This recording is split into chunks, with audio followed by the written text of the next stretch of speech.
let's go watch it in 2D. No, let's go watch it in 3D. But if we watch it in 3D, then is it worth the cost? Listen!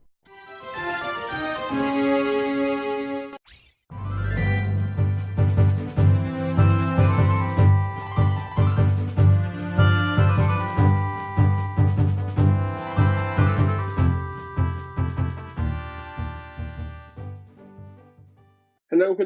This is Adolph Vega, and today I am doing something special. I have a guest here, my good friend Chris. Hey, how's it going? When you give your introduction? Yeah. My name's Chris. We went to high school together. Yeah, and that's kind of the whole thing about this episode is what we were doing sophomore year of high school. And so what we were doing then was playing the Legend of Zelda, the Ocarina of Time. Ocarina or Ocarina? It's Ocarina. Okay. You've always done that. You've done that for 20 years. So, when you'll be listening to this, our patrons get to listen to this early, but everyone else is going to listen to this on the release day, which will be November 2018. Number 28th, is it 18th? Yeah, November 18th, 1998 was the original release date for Ocarina of Time. Am I correct, Chris? That sounds about right. Yeah, I was thinking maybe the 21st, but somewhere in there. We're right in the zone. So, it's good to go back in time and see how the game is and, our memories of it, and just kind of one of those things. Chris and I have been replaying it recently on the 3DS version, which is, one thing to talk about, the 3D element of that and how much changes there were in the 3DS version. But we'll talk about the original as well, and the original Gold Edition as well. And of course, we'll have some spoilers because, it's a 20-year-old game. We could talk about spoilers, but I'm going to give you that heads up ahead of time, just in case you have not played it. Warning, this podcast contains spoilers. Warning, this podcast contains spoilers. And of course, if you've not played it, we're going to talk about just the overall outline of it. It came out on November 21st, 1998. Feels like forever ago. Yeah, those were the days. So, as an introduction to the game, this is the 5th mainline Zelda game. Can you name the previous 4? Can I? Yes. It sounded like you're talking to your audience there. Okay, why don't they do it with me? Okay, so there's Legend of Zelda, Legend of Zelda 2, the Return of Link. Adventure of Link. Adventure of Link. Oh man. Link to the Past, and then Link's Awakening. That's correct. And you did not count. You did not count the garbage Zelda games, which is the CDI games. Yes. Yeah. Man, yeah, that's something we didn't even mention beforehand. But yeah, the Wand of Gamelon on the CDI. That's something everyone needs to look up right now if they've never heard of that. Oh, they don't have to. I'm going to include a sound clip of that right now. Zelda, Duke Onkled is under attack by the evil forces of Ganon. I'm going to Gamelon to aid him. But Father, what if something happens to you? I'll take the Triforce of Courage to protect me. If you don't hear from me in a month, send Link. Impa? Don't worry, Zelda. The Triforce of Wisdom promises the king will safely return. Enough. My ship sails in the morning. I wonder what's for dinner. Oh boy! I'm so hungry, I could eat an Octorok! So, we also didn't include the BS Zelda, which I didn't even know about until IGN did an article about this years ago. Do you know about this or no? No. Okay, quick aside. BS Zelda is not BS like we in America say it, but BS stood for the Slit of View, which is a satellite contraption that was hooked up to the Super Nintendo, and That's right. Yeah. so It was used for that like banking, right? yeah, and stock market, and then certain games had hooks in them, and Link to the Past was one of them, where there is an entire game of Link to the Past that was played via satellite, and it's called like the Tablets of something or other, and it never came out in a cartridge form or any other release besides this. Eventually, it took a while because modders, like originally they had like announcers talk about things, and like you had to play a certain time because of satellite dish, and Right. it was really out there. Like you could play as a girl or you could play as a boy, and they just remixed Link to the Past, and they had like some original content there, but basically just like an advanced Link to the Past game. So, but Oh wow, that's pretty cool. yeah, it's a pretty interesting side note, and we're not gonna even touch those CDI garbage games. I've never played them. The only thing I know about them is that they're garbage, and the Angry Video Yeah. Game Nerd covered them quite nicely. I remember reading about them in magazines at the time, like Game Pro and Electronic Gaming Monthly, and just seeing pictures of it and being like, "What is this? This is crazy." I do remember seeing the CDI in Sears, and it's like, this is the weirdest thing ever. Like, I did that too. Yeah. it didn't have a normal controller either. Like, I couldn't even put my head around it. It's Like, if I remember right, it was like playing a DVD menu, right? yes.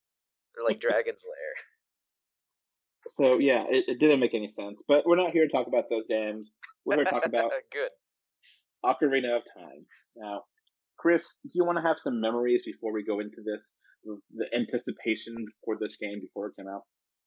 Okay, yeah. You know what? Because I had none. What? Right? Shocker. Shocker. This came out, like I said, we were in high school, sophomore year. I think we're both about 15 when it came out. And I was kind of like just losing my interest in video games at that point. You know, as kind of like discovering there's other things out there. You know, cars and women and guitars and things like that, right? But the thing is, I remember going to hang out with my friend like the weekend it came out, and he had it, and it just blew my mind. And I just had to buy it right after that. And how hard it was to find a copy. This was like before the internet.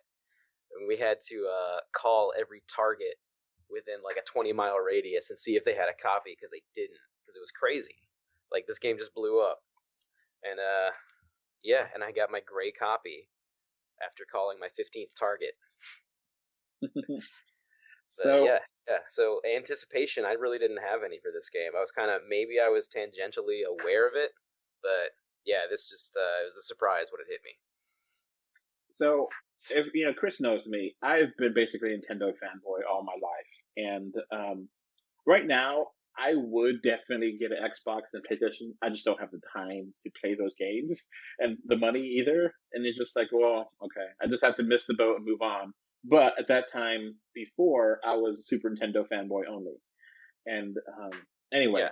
so I was super hyped for this. Super duper hyped. Yeah. Like, I remember back in the high school days, obviously I couldn't ask, my parents for it. I mean, they did occasionally get me games.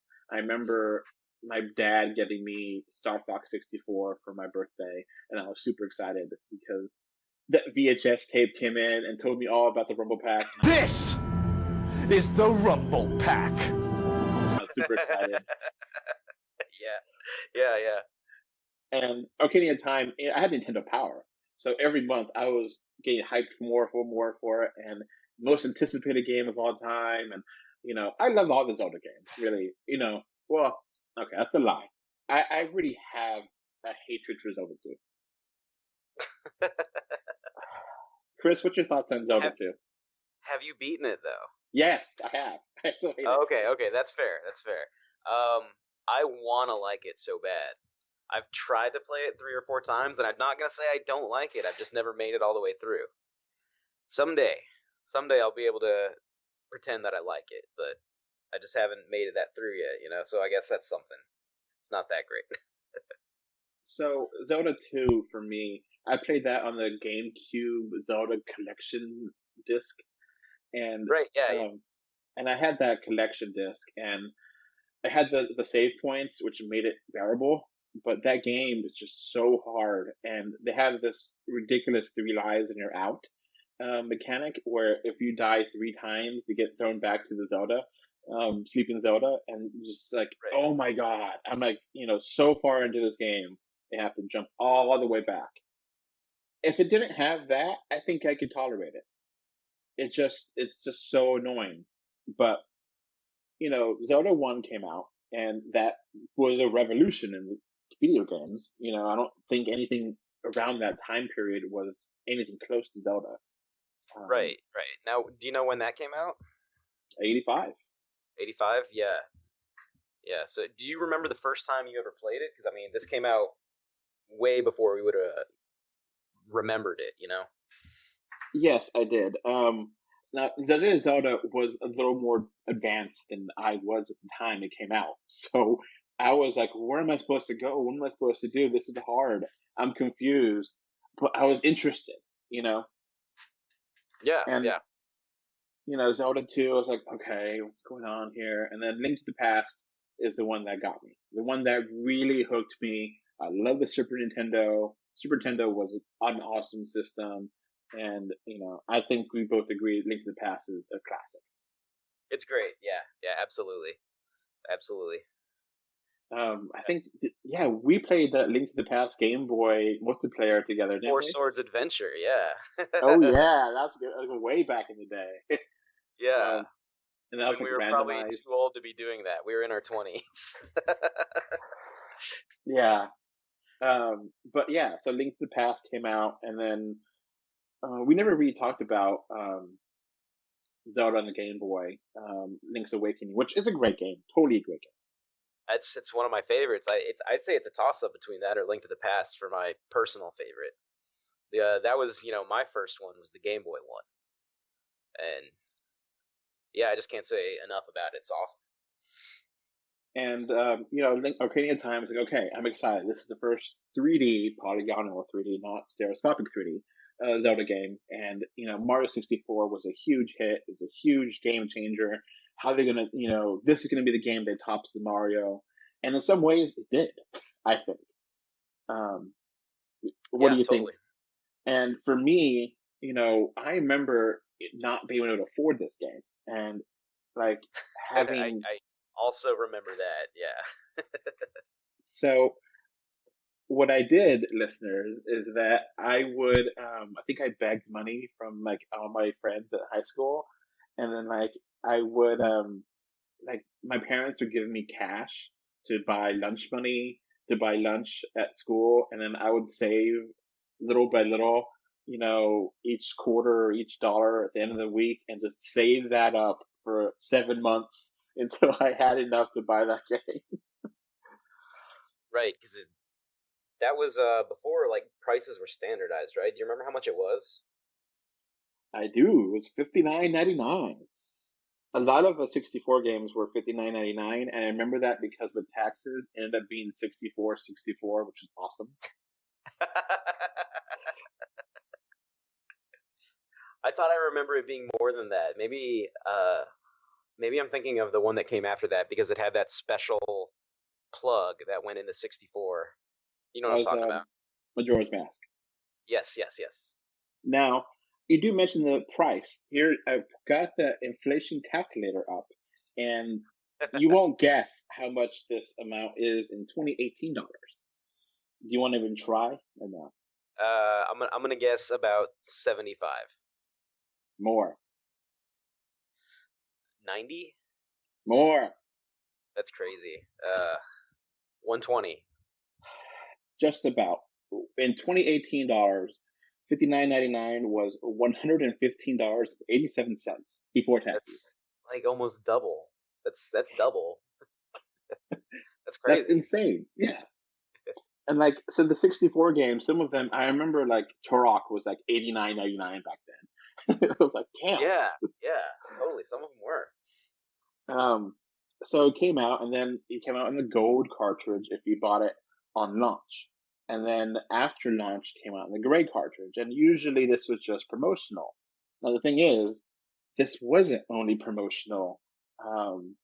There was actual differences there between them. Now, do you know the differences, Chris? No, I don't. I only ever had the gray cartridge. So there's three main differences that I know of. Difference number one is that when you're the final battle with Ganon, and you're killing him, there's red blood instead of the green blood. Okay. Two, when you're in the fire temple, it had chanting, and this chanting was a Muslim, I guess not Muslim, but Islamic kind of chanting. And they figured it out and they took it out of the gray cartridge one because they're like, hey, what is this? I remember hearing about that, yeah. And it was like an urban legend for a long time. And it was one of those things that, like, is it really chanting, or are you like hearing it because people said it's chanting? And like eventually, years later, they did finally figure it out, and it is. It's totally it. Wasn't it? It was like a sample, right? Someone had recorded it from something. Yeah, and it's like something like this. I'm just finding this on ZeldaUniverse.net. If Allah wills, in the name of Allah, the most merciful and beneficial, in the name of Allah, the most merciful and beneficial, there is no God but Allah. God is good. Believe in Allah, Allah the Almighty God.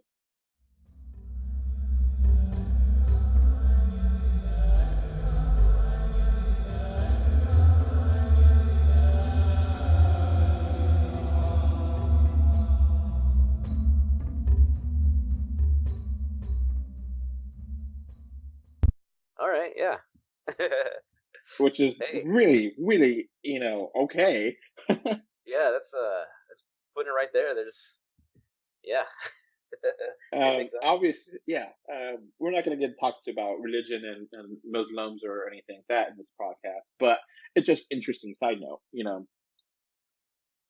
And the third thing that was different in the gray cartridge version was that there was a glitch, a notorious glitch that I really like, where if you unequip the Master Sword in the last battle and like restart your system, then you could do all these crazy things in the game. Did you ever hear about this or no? No. What could you do? Like you could hook shot all around and like jump off your horse, off the Epona, and just like jump around and like use that. Oh yeah. I remember you showed me that one time. Like I came over to your house so you could show me that glitch one time. Yeah, and you just jumping off Epona and just hook shotting and spinning around things and yeah, and like you could go underneath the ice in Zora's domain as an adult, and it's like all these crazy glitches that don't make any sense, and like it works, and it I think it was patched in the gray version, and then of course the 3DS version, which is the best version of this game, I think, without a doubt. Did you play the 3DS version a lot? I did. That came out when I was in the Navy, and yeah, there's a lot of time for 3DS on a deployment. Yeah. So I beat that when it came out on the 3DS. And the 3DS version, not only does it have the original version, it has the Master Quest version, which was a legendary thing for like ever. It was the Zelda. I don't know if you remember that term. No, I don't remember that. I remember it was on a GameCube disc, right? So eventually, which is another I know aside. I got one somewhere. I just don't remember if it was like a pre-order bonus or if I bought 4 games from Nintendo one spring, so they sent me it for free, which I think was the collection. So that's another interesting aside. This Zelda podcast has tons of interesting asides, but right, yeah, we haven't even started talking about this game yet, really. 20 minutes in almost. But okay, so that is interesting because if I remember correctly, the GameCube, when they had the original Zelda, trailer, it was like a mature adult Link fighting Ganon, and it looked pretty cool and very realistic graphics for the time. And then they showed off a year later, Wind Waker with the cartoony graphics, the anime graphics, and Ooh, Zelda. yeah, Zelda with the C, because the Yeah, I cell remember shading, that. and people were pissed. I was pissed. I mean, it was just totally, getting you interested in one thing, and so Nintendo thought, okay, fine, we'll sweeten the pot. If you pre-order Wind Waker for the GameCube, you'll get this additional game for free. And this game has Ocarina of Time and the Master Quest, which has never been released. It's like, oh my god, I have to do this now. So that, and then the GameCube game was a little bit rough around the edges. It had some glitches of its own, and then like using the C stick instead of the C buttons was kind of awkward. I remember it was just kind of like for emulation quality. Yeah, that too. But we'll get to the Master Quest eventually. So the main game starts as you, and you are in a forest, and a fairy is calling out for you and looking for you, and you find out eventually that fairy, he flies in first person around the area, and you get to see the area, and that fairy is named Navi. And Navi guides you to, the first area, which is the, what is that first area called? Cocorico Forest or something like that?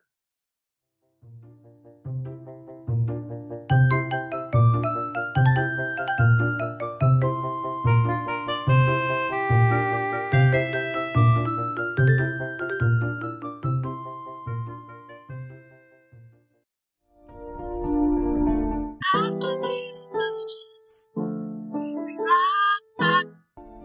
This podcast is brought to you by 3D Wiggle. With 3D Wiggle software, you can impress your family and friends with 3D gifts and videos. To find out more information, please click on the link in the description for 20% off coupon as well. This podcast is also brought to you by Patreon. With Patreon, you can become a patron and get this podcast commercial free and get many more benefits.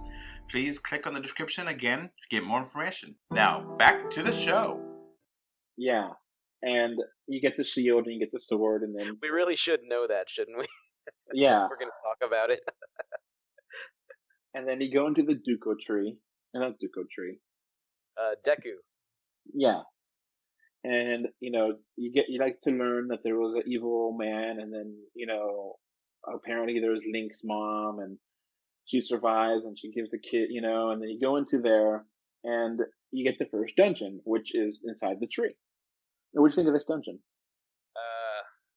Yeah, it's pretty good as far as, an introductory to the game. It's inside the tree. I think, because it's the first time in, all the other Zeldas up to that point, and, as great as they are, but it's the same thing, It's that top-down grid every time. The palette may be blue because it's the ice dungeon, but there's really nothing special about it. But the Deku tree, you go in and it's a tree. You can go up in the tree, you can go down in the tree. The walls are all made of wood. All the monsters you're fighting are like spiders and flowers. It's a tree. It's crazy. What do you think about that?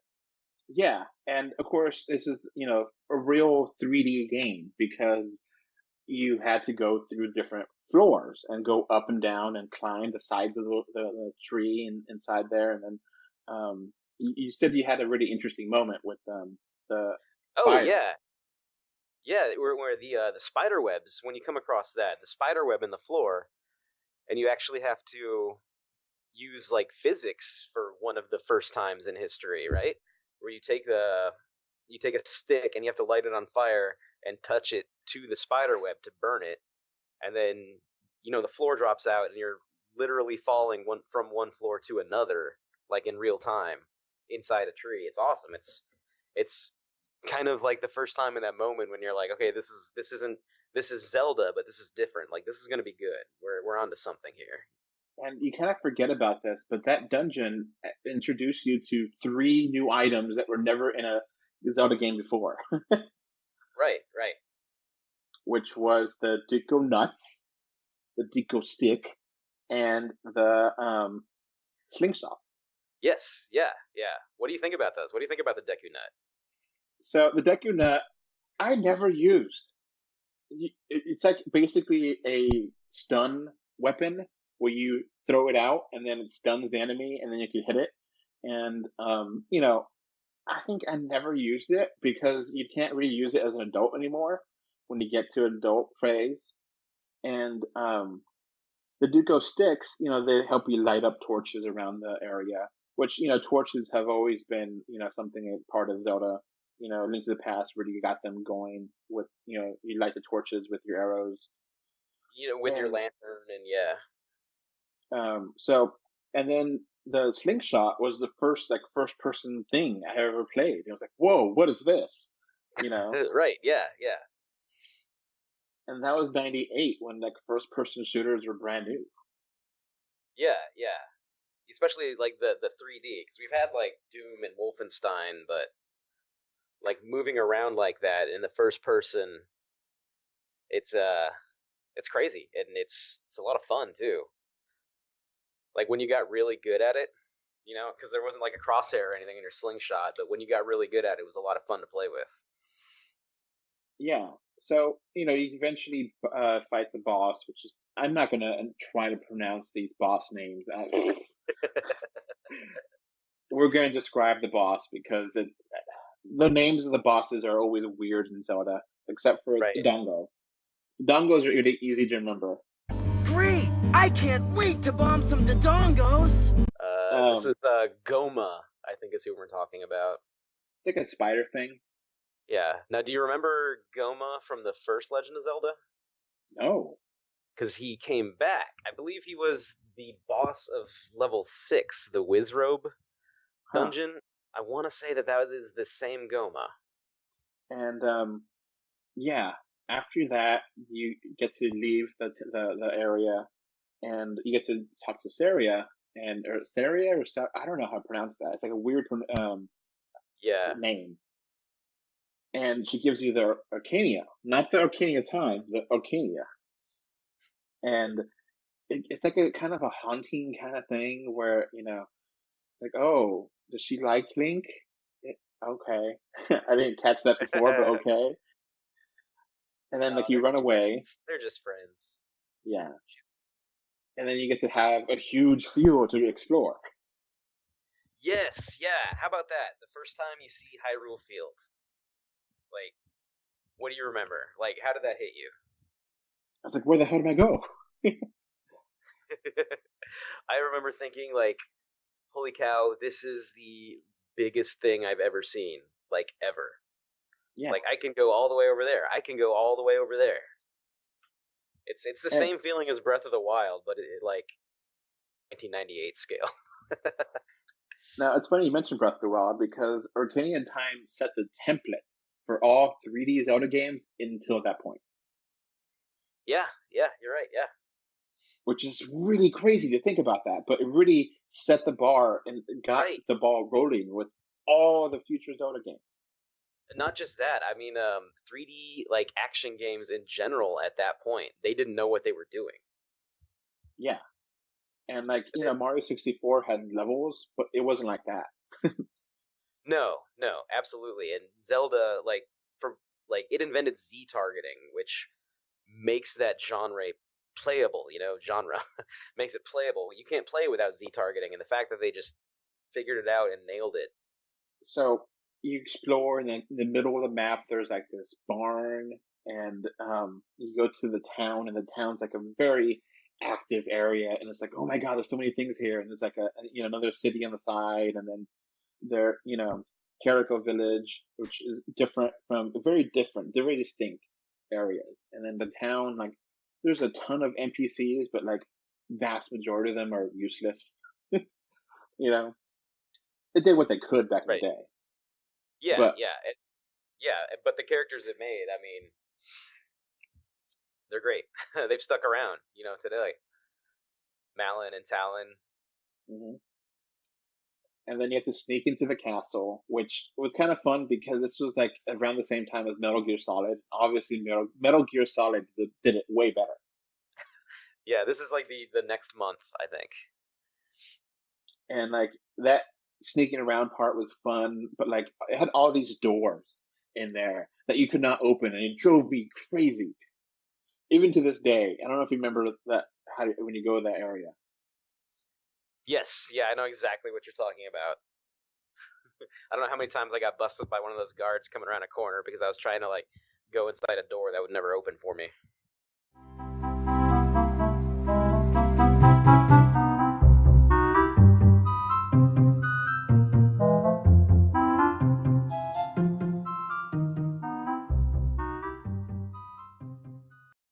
And then, like, when you finally get to meet Zelda, you go, like, there's actual windows around the corner, and you can see Mario and, and things inside there. And,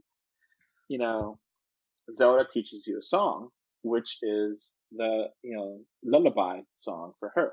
And you get to see Ganondorf in the window and Impa. Now, Impa, I don't remember Impa being in Link to the Past at all, so that was a reference to Zelda 2. Really? I don't think I knew that Impa was in Zelda 2. Yeah, unfortunately, Error is not in this game.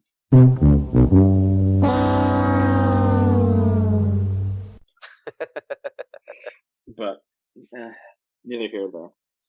So, the game opens up, but it doesn't really. That's the one thing that I kind of forgot playing this game over recently, is that it really is fairly linear. Like, it gives you some options of where to go, but like you really can't go anywhere you want when you're a kid. That's right, but that's to today's standards. I mean, back then, yeah, you could go over to the lake or try to, but I think just knowing that it was there was something. Or you could, go up the river. You couldn't get into Zora's domain yet, but you could go there and see it. Yeah, so like, Zora's domain had rocks in front of it that blocked you from going there, and you couldn't get the rocks until you got to Death Mountain to get the bombs. Right. So you had to go in that order, to go first to there, because that was one of the things we were playing. I was like, oh, let's go a different order. Who cares? And you really can't. I mean, you get some more wiggle room when you're an adult, but not as much as you think.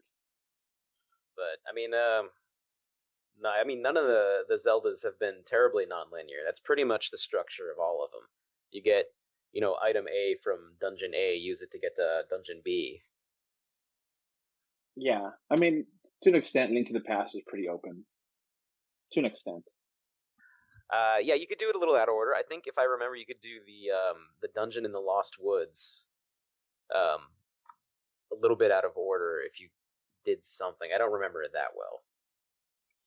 And one of the things that we got to mention is that the music in this game for the Nintendo 64, it was amazing, and it still holds up to this day. Yes, yeah, totally. Do you have a favorite track? Lost Woods.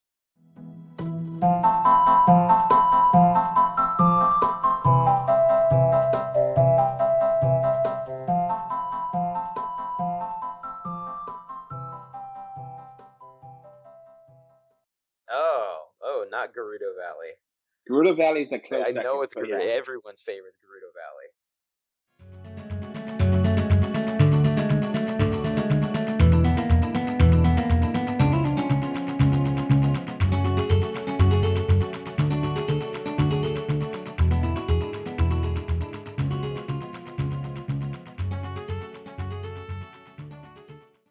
So, the one thing that's weird, Chris, I don't know if you noticed this, but there's no actual Zelda theme.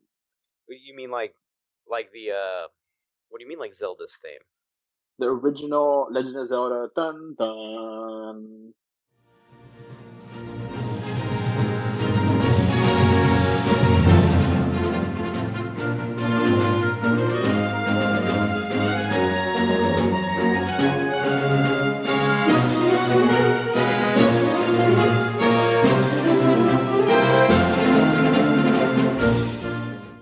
You got like a little bit of that in Hyrule Field, didn't you? Like it was kind of like in the background or very similar, if I remember. Yeah. Now, of course, this is the 64, and the 64 is going against the PlayStation which had CD quality sound, and 64 still had cartridges, and the 64 had pretty good sound chip for what it was, but like Zelda just hit it out of the park. Yeah, totally. It's classic. Now, have you ever gone to one of those like Legend of Zelda Symphonies? Yes. Me too. I love them. Yeah, the wife took me for Christmas last year. It was really awesome. We saw the Fort Worth Symphony play Legend of Zelda. Yeah, the first one I went to, I was so excited for, and I actually took my 3DS and got like 100 street passes. Nice. And the second one I took my wife to, and I got like 5. I was like, "Oh my god, really?" It's like, and it's just, and like those symphonies, they have like the screen, and they actually show you the stuff they're gonna, not just the music and.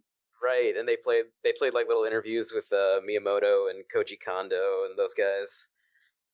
Yeah, and then like I actually read a report that the Dallas Morning News or something said that the Dallas Symphony was going to go bankrupt, and then the Zelda Symphony started, and it sold out, and like they never imagined it would sell out, and they just like They survived because of the Zelda. That's funny. It makes sense though. I mean, that's the only symphony I've ever seen. Yeah. So, you get after the first area, you go to Karako Village, and then you get to have Dampy in the graveyard, and I liked Dampy. I think he was a cool character. He was cool. Yeah, he's great. He's memorable. We're still talking about him. And then, like, you find out I don't think we ever got another guy like him in any of the other. We never saw his character type again, did we? I think I saw him before. I think I saw him in the Oracle games. Oh. But like you go over there, and then you have a graveyard, and it's actually like a small graveyard, so it's like, whoa, this is actually, it felt like a real graveyard. Like the original Zelda one just kind of felt like a massive area. And like you find like the sun song, which lets you control the sun going up and down whenever you want. Yes, very useful.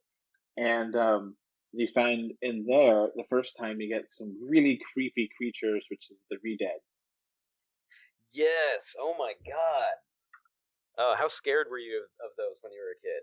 Oh yeah, like every time, like I hated it. I would cringe every time.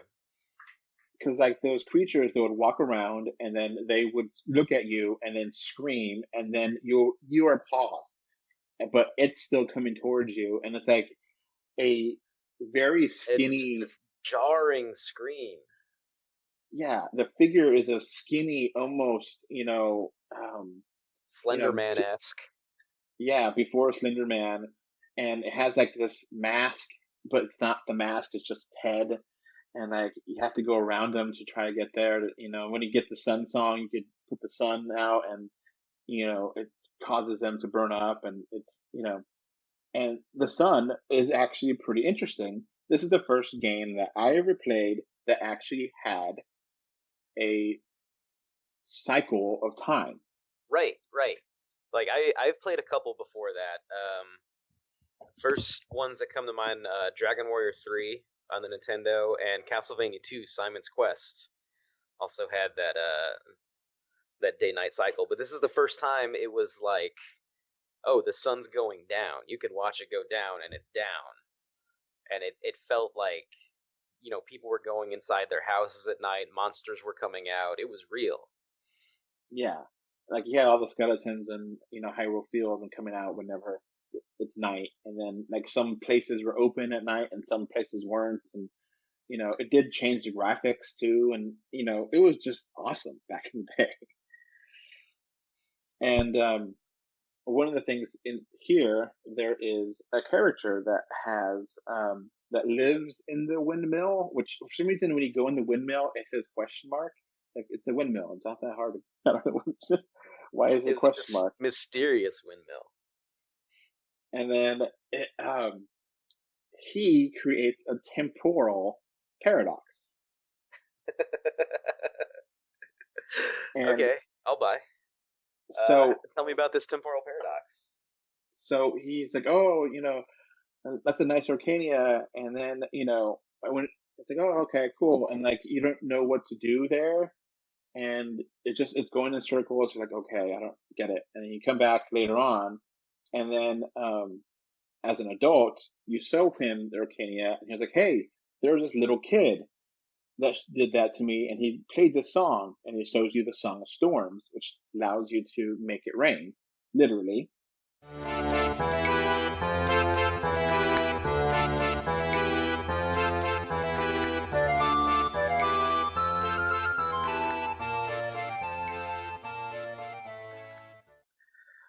And the Song of Storms, when you go back as a child, you go back and forth in time, which we'll get to.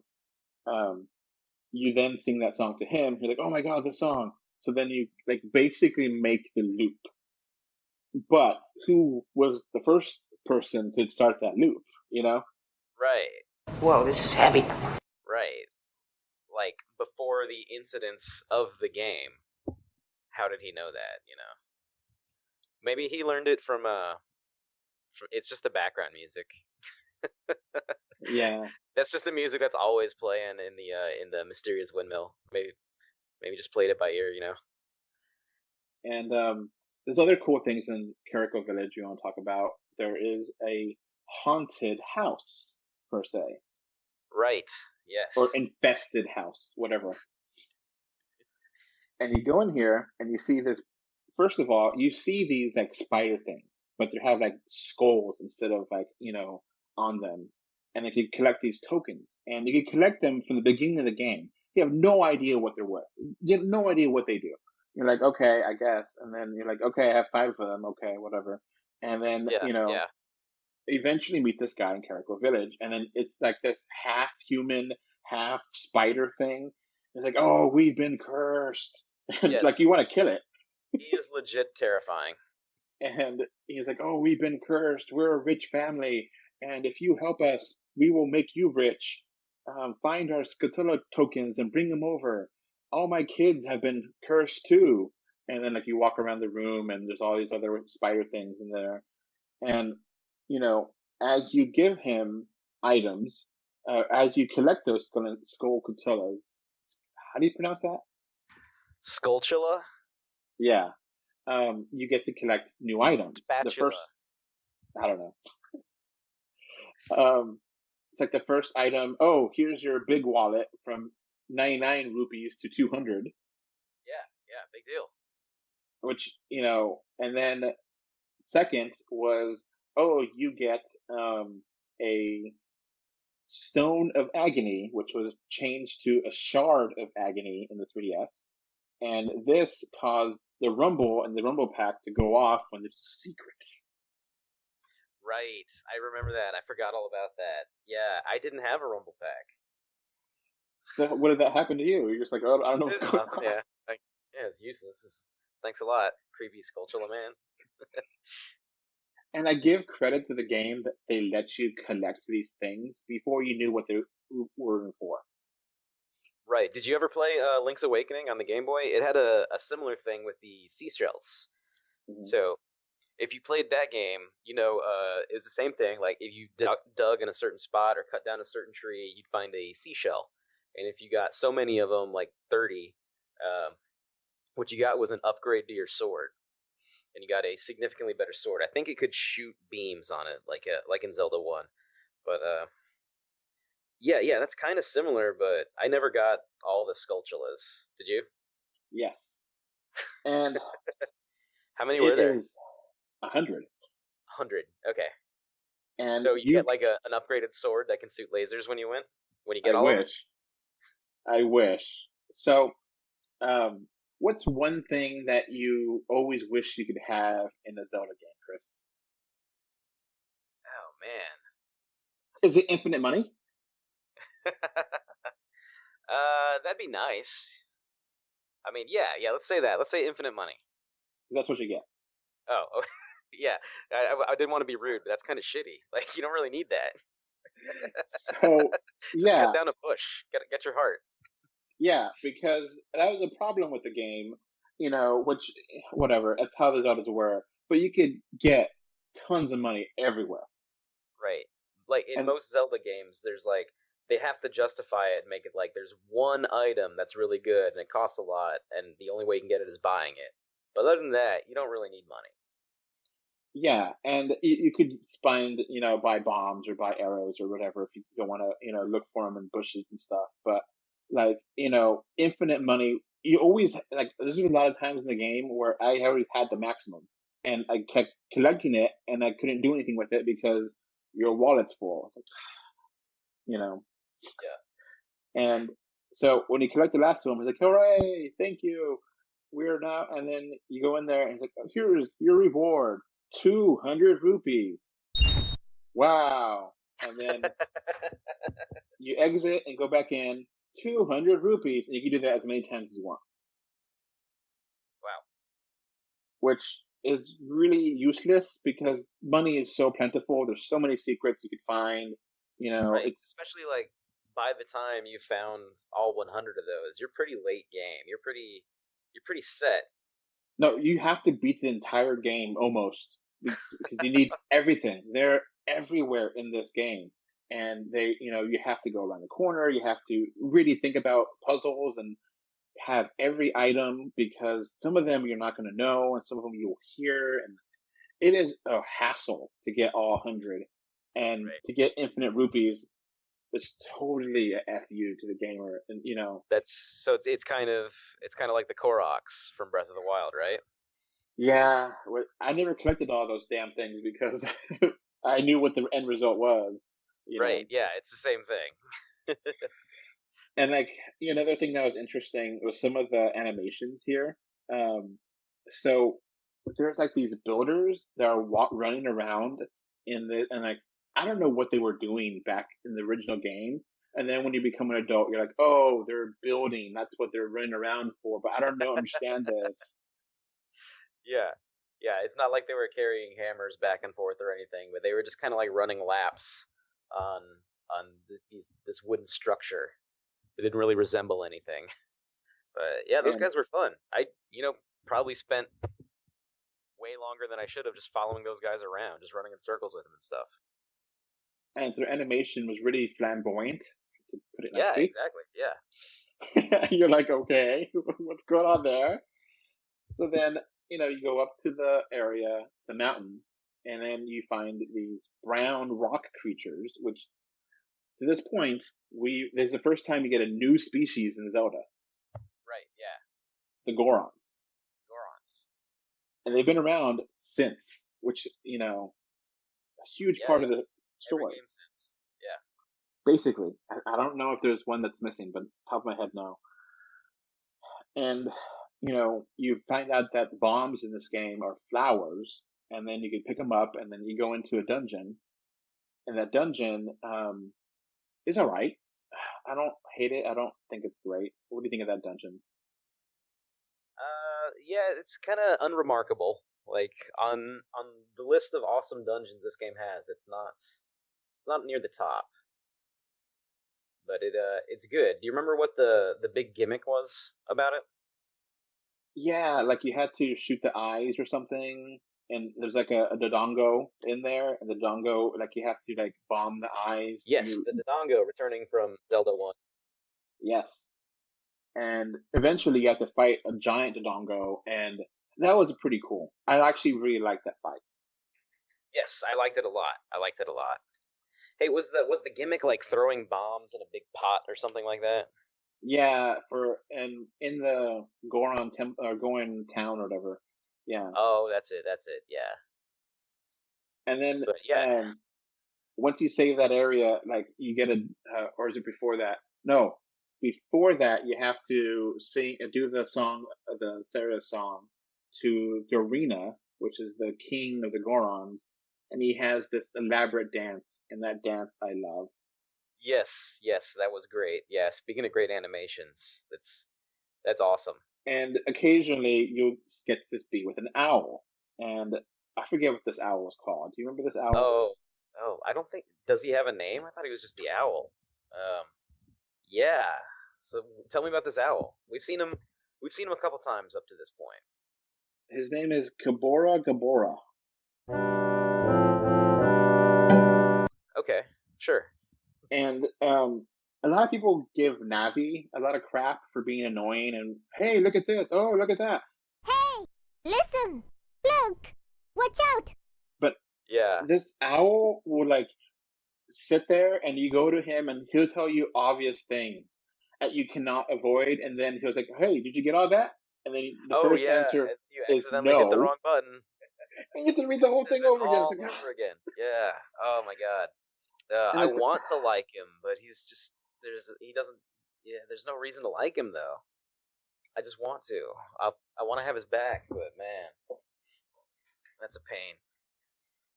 And like eventually you can get him to like if you get his talent, you can fly around certain areas, which is pretty cool. Yeah. And after that, we head on to the Zoro's domain, and you find the fish people, the Zoros. Right. We've seen the fish people before in Link to the Past, but they were very different. They were more fish than people, really. And you eventually find out that the princess is missing, and you have to find her, and then you just so happen to go to a mini game where you dive, and you learn how to dive, which then gives you a bottle, which then gives you a letter, which then gives you the letter you need to talk to the king, which then he'll scooch his butt off his crown so you go over there. Yeah, I love those little side quests that are in all the Zeldas, the little trading games, you know? You gotta find out who needs what to get the next item. And that scooching animation was like, come on already! It took him like 30 seconds to scooch. Right. And now, something else that takes a long time, which I don't mind. I don't mind this. I think it's really fun, is the animation for opening the big chests. Right. Right. It plays that great fanfare, that little da da da da da da da da ba ba da da da.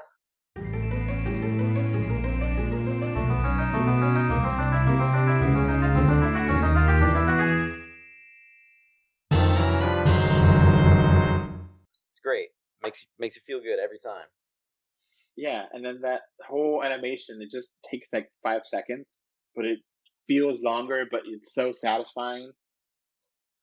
Unless it's not. Unless you open it up and it's just like 1 rupee.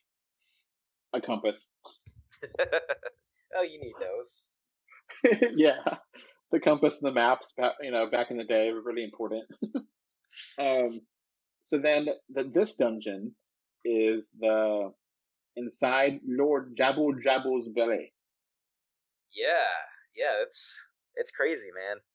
They went there. There's this giant fish, like a whale almost, and you have to feed it a smaller fish, and then you go inside of it, and the whole dungeon's inside of this creature's body. I think it's their god too. It's crazy, and yeah, you're inside of this whale the whole time. All the walls are gross and organic, and there's uvulas and parasites and sphincters, and yeah, and it's fun though. It's a cool dungeon concept. Now the enemies in this dungeon were really annoying. They had like these electric things that were electric octopuses or whatever that were floating around. Right. And they then were supposed to teach you how to use the boomerang that you got in this dungeon, so you could learn how to target them. Yeah, the boomerang has always been a really great weapon in Zelda. Yes, it has. It's one of the first ones you get, but the most fun. It always stuns enemies, and it always collects things for you. Like, you could use a boomerang in that area going towards Zora's domain and get, like, 2 heart containers, you know? Yep, yeah. And the boss for this really sucks. There's 2 bosses in this. The first one is like an Octorok, and then like you're going around of it in a circle, and then there's like these spiked middle area, and like you have to hit it with your slingshot, and then like hit it with your boomerang, and then hit the backside of it, and it's just kind of annoying.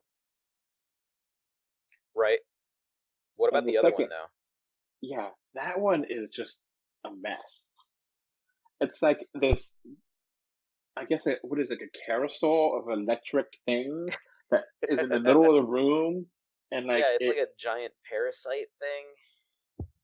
It's well, it's like those merry-go-rounds for the little kids that you sit in and then go around in circles. right. Yeah, it's the bioelectric anemone, the Baronade. And I hate this enemy. I don't like the design. I didn't think it was clever. I just thought it was kind of annoying. Just throw the boomerang at it, and eventually it dies. Well, do you know that the about the other trick? What?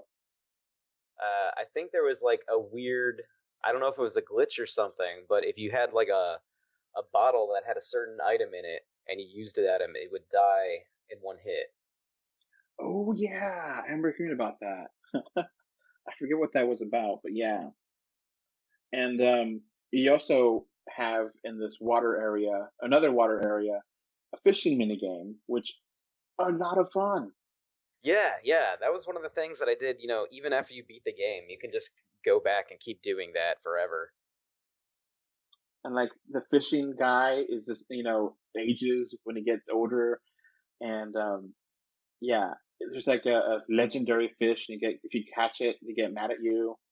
Yeah. The Hyrule Lock or something like that. And so you go back to Zelda. All right, I got all my gems, and then like, oh, you see Ganon, and you see a cutscene where Ganon leaves the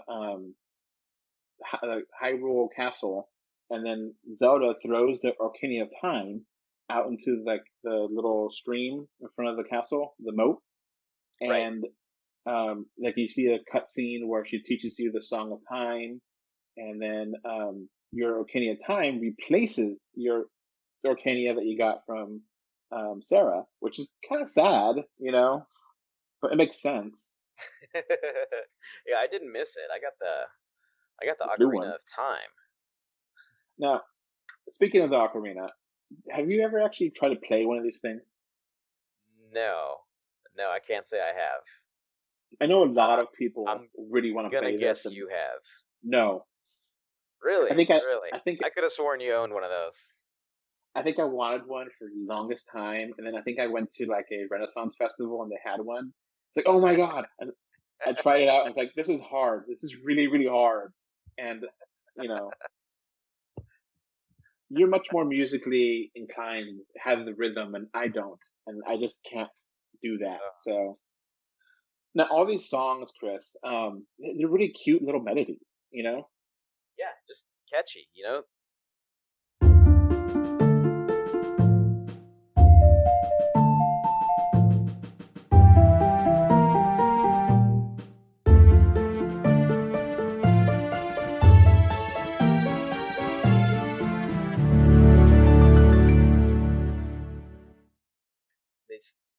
You can probably still remember them today.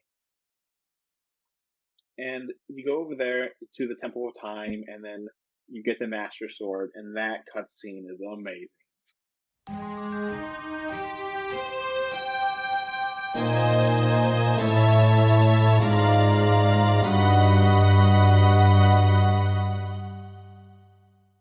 Right, yeah. Absolutely. And then you transform into to an adult, and this guy that you never even knew about, oh, you're an adult now. It's like, what? Who are you? What's going on? And then like Ganon's laughing at you.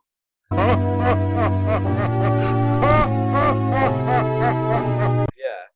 And you're like, oh, 7 years have passed, and now your clothes fit, but not all your items you could use.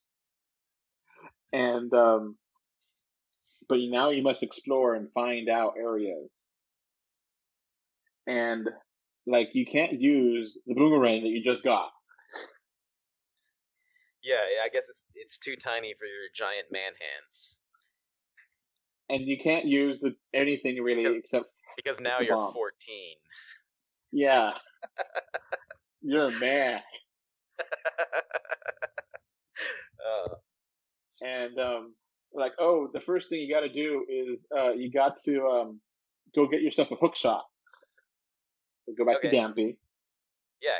So, what did you think about this? How frustrated were you at Dampy's little ghost chase? Yeah, that was just annoying. Because you have to find the right grave and then follow him. If you don't follow him perfectly, you get, hit by the fire or you get locked out and do it all over again. You have to start all over again. Yeah, and there's a point where you're just guessing which way he went and trying to remember next time. I would always fail like a couple times in a row. The hook shot was pretty cool though. It was like going into first person when you're using it. You actually had a reticle. It was like, oh, okay, cool, that works. And like the first time, one of those things that they're responsible for solving in 3D, which they haven't done. Going into first person, yeah. No, like, you can't really make a hook shot work in a 3D action game. Like it wouldn't work in Mario. Yeah. Unless you had Z targeting or went into first person, and it did both of those. It's awesome. I mean, they've done it in Twilight Princess and other games, but like they haven't done it in, the newest game. I think they said they tried to, but they couldn't figure out how to do it, which is crazy, in Breath of the Wild.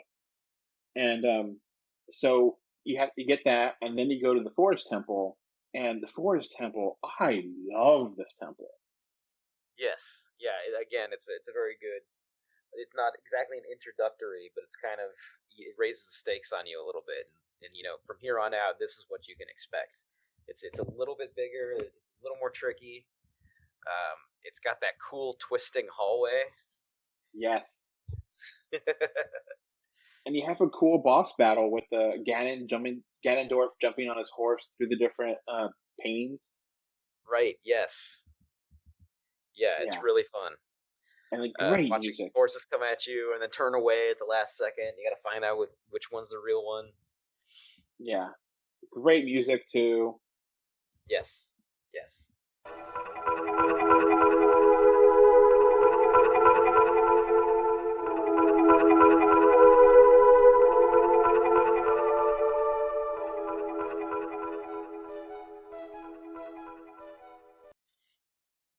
And you get the bow and arrow, which is like, oh, I don't need no stupid, slingshot now. I got a bow and arrow. Right, you quickly forget about that slingshot. And then after that, the game kind of urges you to go to the Fire Temple, but you don't have to. I want to say I always did. I don't think I ever went anywhere else right after the Forest Temple. So in my most recent playthrough right now, I was like, all right, let's go back in time. And we go back in time. We have to go back in time. And then I go ahead and do the Under the Well temple. Under the Well? Which one was that one? Was that the Shadow Temple? No, it's in Karako Village. Whenever you go back as a kid and do the windmill, and underneath the well there is like a whole little area. You go in there, and then you get the lens of truth. Right. Which was a really cool item. It didn't have a whole lot of uses, but it was fun. What would you say its main use is? To cheat in the treasure chest contest game. Yeah, that's it. Yeah, you're right. So I'm replaying this on the Master Quest in the 3DS game, and the Master Quest, that is one bitch of a level. That one, I could not find things, and like it had rooms that led to nothing, and it's like, what's going on in here? And like in the 3DS version, they took out a lot of the blood that was in there, but like it's higher resolution. So like the big mounds of mud, which I thought was mud back on the 64, was actually like mounds of skeletons. Yeah. So when you have to blow those up, it's just like, whoa, I'm like literally blowing up someone's, dozens of people's bodies, Yeah. And there's like skeletons in there that like, oh, you need to find the lens of truth. It's like, okay. And then that boss in there is so creepy. I don't remember him. Refresh my memory. Who is he? So it's you go walk into the room. There's like 4 arms sticking from the floor, and then Oh yeah. there's this Yeah, he's thing, creepy. He's creepy. and it comes down and like it walks slowly, and then it has its head up. You can't hit it, and then when it gets near you, it tries to bite you, and then the arms hold you down so it can bite you, and you have to hit it when it's trying to bite you instead. And it is a really creepy, nightmare fuel kind of thing, and it's awesome. Yeah. And you get the Red Deads in there. Yes. That steal your shield, which is a classic enemy from Zelda. The likes.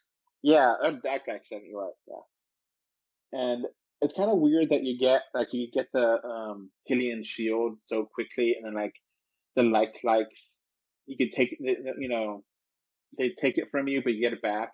But like that would have been something that you could make the money really useful if you had to rebuy that damn thing over and over again.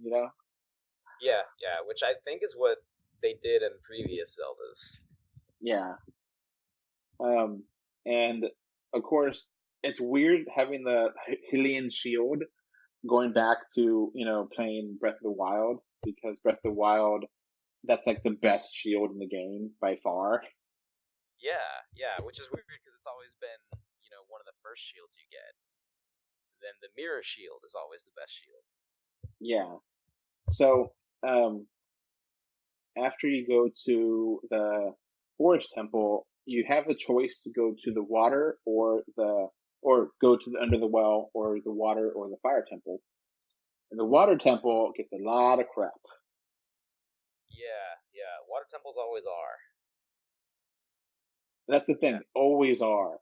Every Water Temple is annoying. Link to the Past, Majora's Mask, Ocarina of Time. Water temples are annoying. Now, the original... that's where my wife stopped when I was trying to get her to play it. She was loving it till she got to the Water Temple. And then, never went back. So, yeah. The Water Temple, you get another weapon, which is the long shot, which is like really double hex shot thing. That's the most creative thing you could think of. Yeah, but what the Water Temple does have, though, is the fight with Shadow Link. Yes, Dark Link, yeah. Which is awesome. Yeah. So tell me about that. What do you think about that? So like you go into the room and it's like mirrored, and like what's going on in this room? It's like a tree. You're on an island. Yeah, and like you're walking on like a very like a couple inches of water, and like it's all mirrored around you. You're like, what's going on in this room? And like you go to the door and it's locked. You're like, okay, there's nothing here. And you go back to the tree, and then there's like a shadowy figure that looks like Link. And you go in there, and it's Dark Link, and it says, it's conquer yourself. That's Navi's instructions, which is useless. And like, you have to fight it with the sword, and then it jumps on top of your sword occasionally, and it has a little bit of AI to it. So you have to really figure out your same moveset. And it's a great battle. Yeah, I think on one of my playthroughs, probably my second playthrough, right after I beat it, I think I made a save point right before I fought him, so I could go back and fight him again whenever I wanted. And then the actual boss of that thing was like this amoeba water abyss thing that like had these like tentacles that came out of the water and attacked you. Really? Right. Yeah, it was the giant aquatic amoeba Morpha. Yeah, and it was kind of like you had these platforms on this little pond that you were sitting on, and you had to pull it out of the water with the hook shot and fight it. I think one of the Link to the Past bosses had that same idea. And then there's also another small dungeon in the ice cavern, and you have like wolves in there, and you have to get like a blue fire and put out these other red areas, and that's where you get the iron boots. It's like, okay, why would I want this? But then eventually, the water temple. Okay, I need that. Yeah, it's a necessity. It's not fun, but you gotta have it. And the 64 version, it's really annoying because you have to take off the water boots or take off the regular boots, put on the iron boots, take off the boots, and then on the 3DS version, it's just like something you tap on the screen. It's so much easier. Yes, yeah, that's easily my favorite change to the 3DS version. And the Fire Temple, which is where you get the Megaton Hammer. Less fun than it sounds. Yeah, it really was. It's like, okay, cool. And like it's basically like a newer version of the hammer from Liquid Path. Right, yeah, you bonk something every now and then. It becomes like a pain later in the game. You're like, oh, I gotta use this thing, which I never have equipped. Yeah, and like you can hit bigger rocks with it, and it's like, oh, whatever. And there's the boss in there that's like the dragon, which is kind of okay. It's kind of like a like those arcade games, the whack-a-mole with the dragon and your hammer. Yeah, it's okay.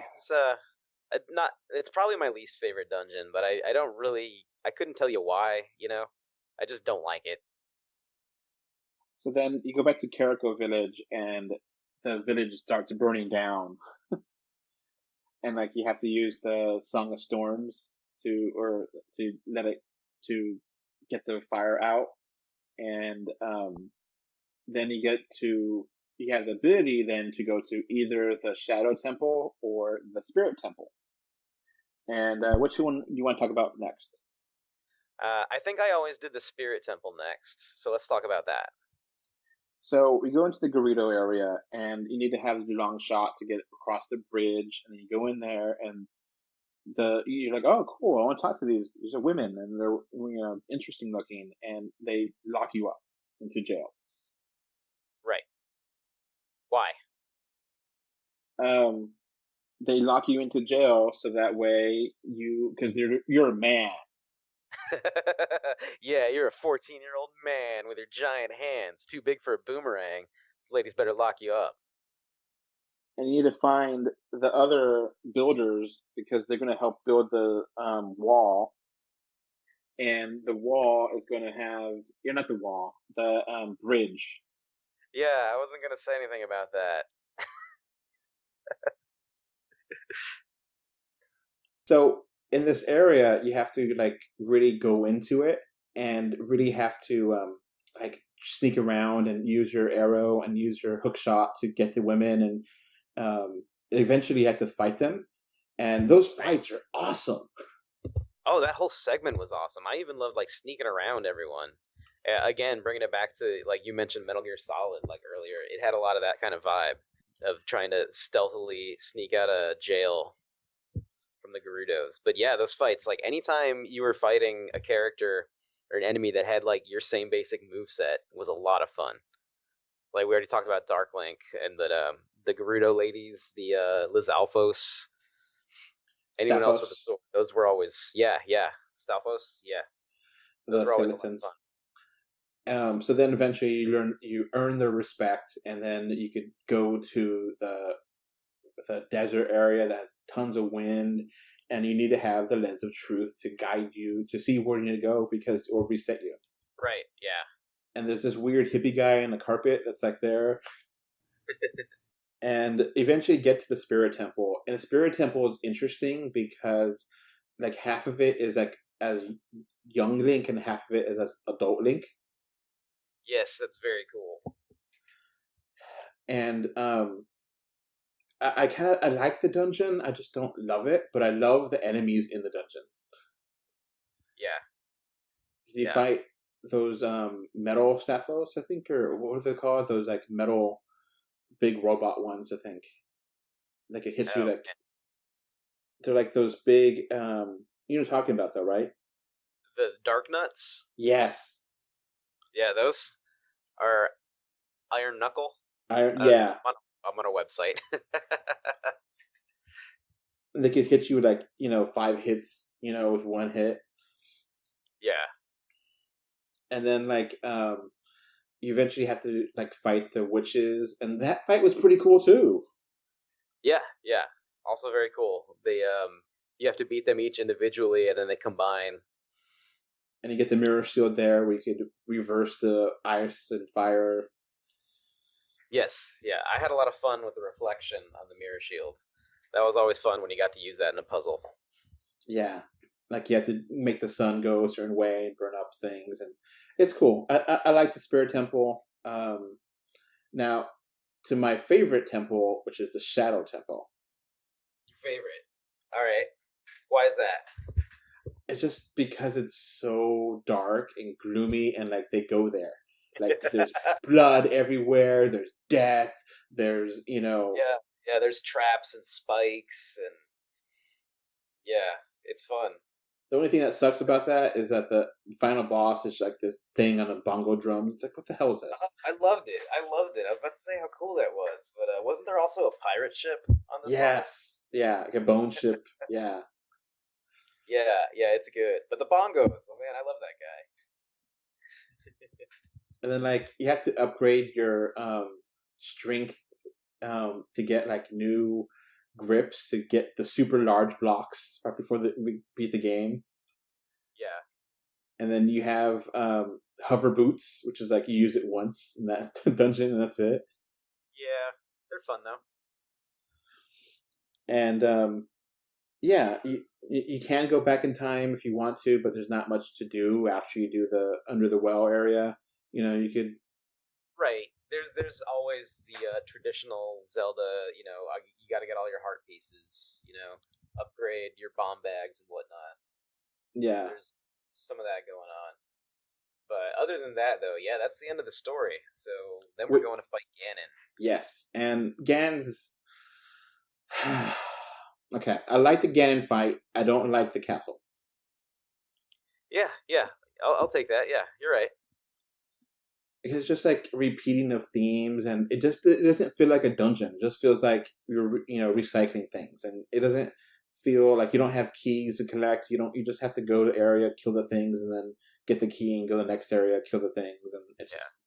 I mean, at the time, I'm grateful for it because you're like, I don't want to do another dungeon, but it would have been nice if it had a little more going on. All these dungeons before that have had like a big gimmick around them, or like one big set piece. The giant statue in the Spirit Temple, or I guess it'd be the pirate ship, the Shadow Temple. And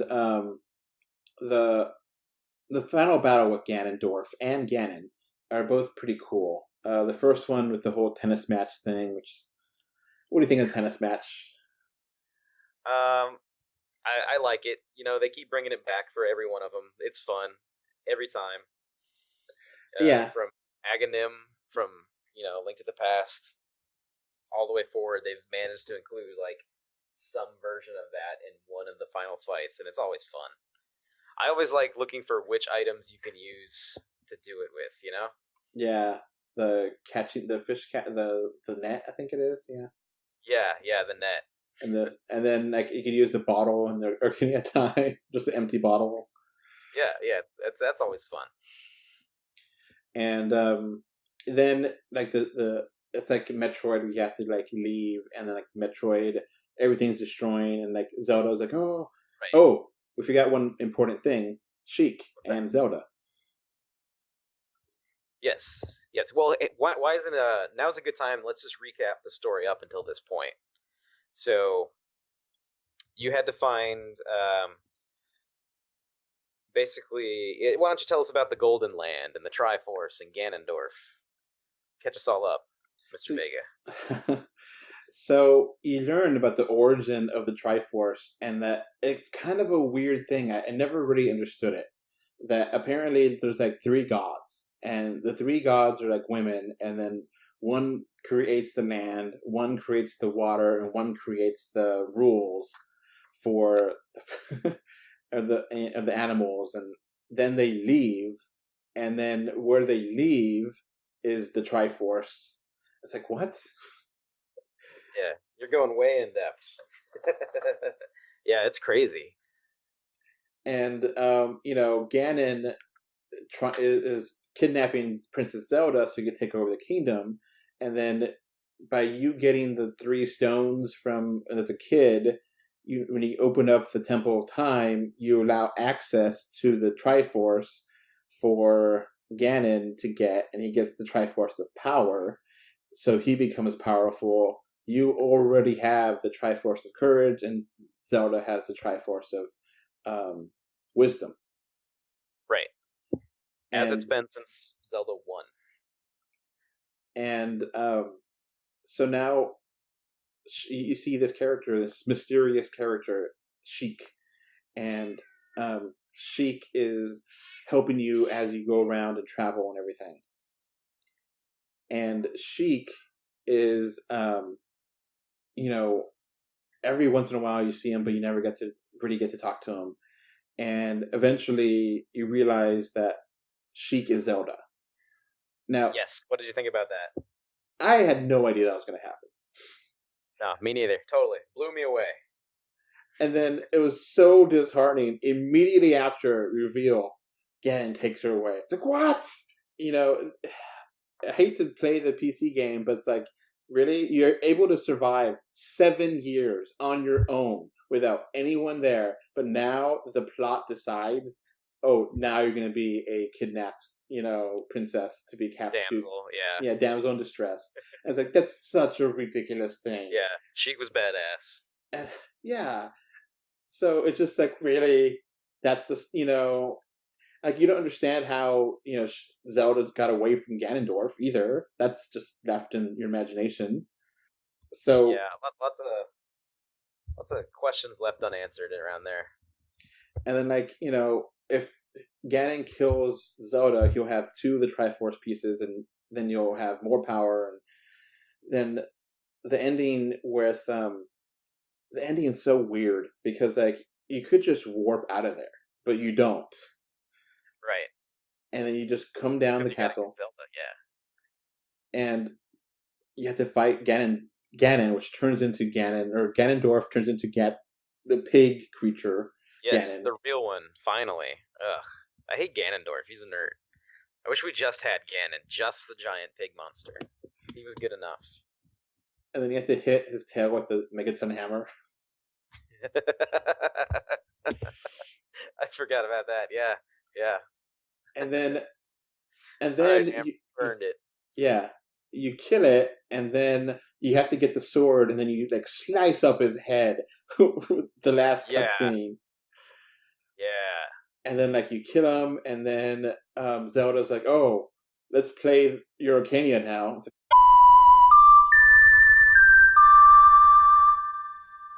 like, what's going on?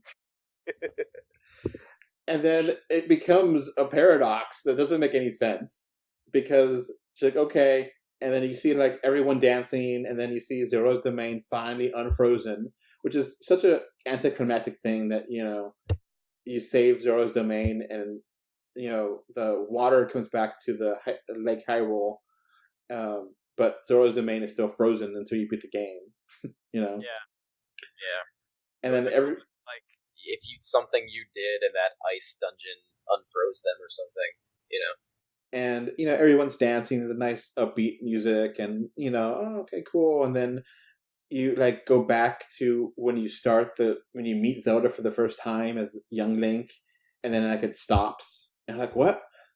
And it's like, oh, that's the end. And then it plays the music, and it's like, what the hell's going on here? What do you think of the ending? Yeah, I don't think much of it. There's better endings out there. Yeah. Now, I can't say much because last time I played it, I guess I was playing it on my 3DS, and something happened after I had beaten Ganon, but before like the credits had rolled, Mm-hmm. and I don't know if I had like restarted it or shut it and the battery died or something like that, but I never saw the ending, and my last save was before Ganon's castle, which is no fun. I've already done it once. I didn't want to do it again. So yeah, it's been a while since I've seen the ending. And then this leads to the Hyrule Historia with all of the horrible right, the Zelda. timeline splits. Yes. Oh my god, I hate that. I don't care how they connect. Yeah, it's unnecessary. Because if the hero of you can't time just enjoy something. Yeah. if the hero of time succeeds, then it leads to this game. If he doesn't succeed, it leads to that game. And it's like, what? What? So yeah, it totally breaks up, and eventually, okay, cool. You have a great game. The whole game is like maybe 20, 30 hours, maybe. Oh yeah. Give or take, how long you take for the quests and how long you take for dungeons and stuff. And yeah, I think on second playthrough, you're looking more at like 8 to 10. And like, some things you didn't mention. There's the giant knife. Remember this? Yes, I do. So you find this giant Goron inside of a cave in the Goron City as an adult, and you're like, oh, I'll sell you this awesome sword. And it's like twice as big as the Master Sword, and like 200 rupees. I'm like, oh, cool. I have 200. I always have 200. I always have maximum rupees. And it breaks. Yes. And you're like, what the hell? Yeah, it's not fun. I like the character though, the giant Goron. He's fun.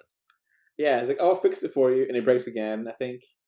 And then you find like the super giant Goron on top of the mountain, and he's like, oh, if you do this multi-fetch quest, you'll get the real version of this sword. Right, the timed fetch quests. Did you ever fail it? Yeah. Yeah, me too. I forget all the parts of those fetch quests. Yeah, me too. I don't think I've ever gotten it again on like second playthroughs. I think I usually skip it. And like you have to hold that sword with both hands instead of just one-handed, like the Master Sword. So then the Legend of the Euro Zelda got released, which was eventually the Master Quest, which you mentioned before. And this version was basically the Zelda 1 version, where you put Zelda in the code, and then the second quest, where it's the same game, but you have different dungeons. Right. Now, what do you think of this? I've never actually played it. You never played it until now? Nope. No, sir.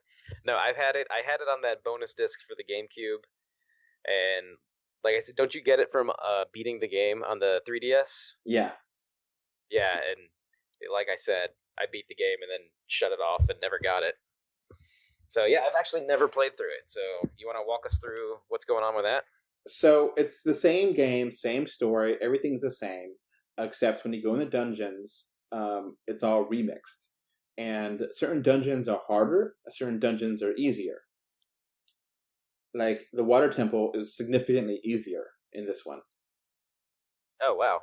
And like it's really weird because like how they position things, like in the water temple is a good example, where you get the map, the compass, and the long shot one after another immediately. And like you can skip areas of that dungeon, you just don't have to worry about it. Oh yeah, that's pretty cool. And like underneath the well, like I mentioned before, that area, there's areas that don't lead anywhere, and then there's, you use a key and you're like, okay, that doesn't help me going in here, and there's nothing in here. That was a waste of time. Now where do I go? And instead of Lord Dabu Dabu or Jabu Jabu. Yeah. This is the one that's very weird. Okay. Inside the walls of there are cows. Okay, like, what do you mean? Just cows in the walls? Yeah. Just like sticking out of the walls? Yep. Like at some point, Lord Jabu Jabu had eaten like a dozen cows. Yeah. And like you have to hit them with your slingshot to like activate switches and stuff. That's weird. And like you have to I'm hearing this for the first time. It's insane, and it's kind of awesome. And like in that version, you don't really have to mess with the princess and getting her switches as much. She's it makes that dungeon easier and better.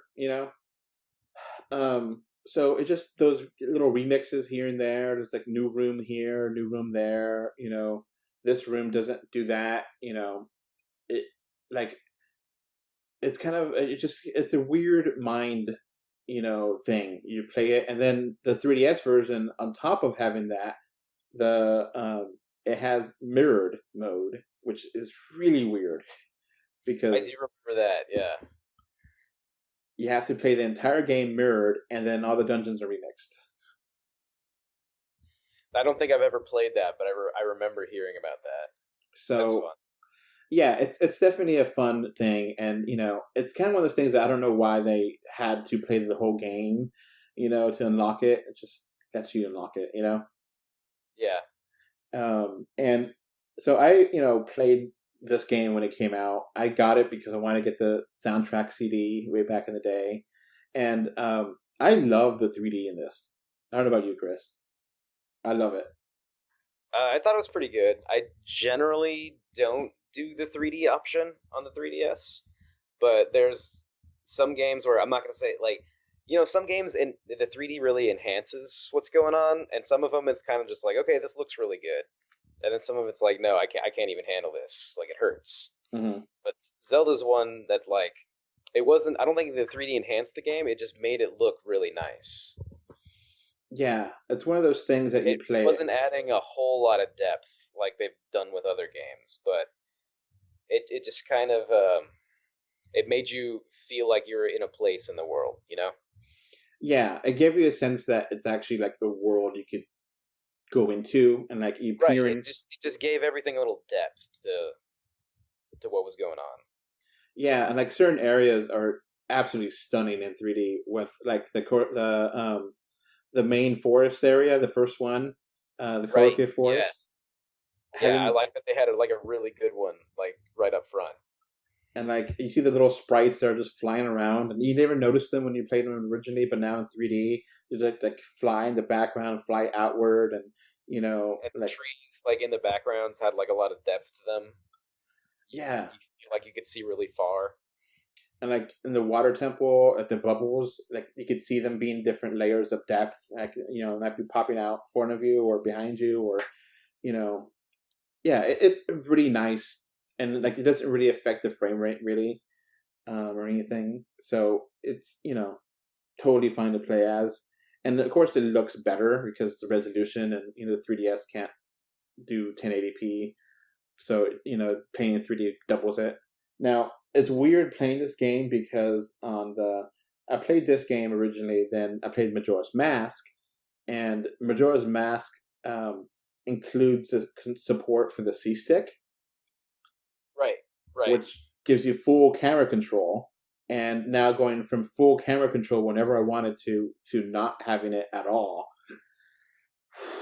that was hard. Yeah.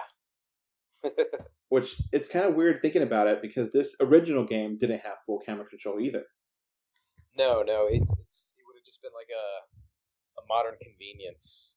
Because like Mario 64 introduced cameras, or a big game. That was one of the biggest games that had cameras. I think other games like Bubsy 3D and crap like that, Gex. Yeah, it was Mario 64 though, if I'm remembering, didn't have like movable cameras that it had like different angles you could view the action at, right?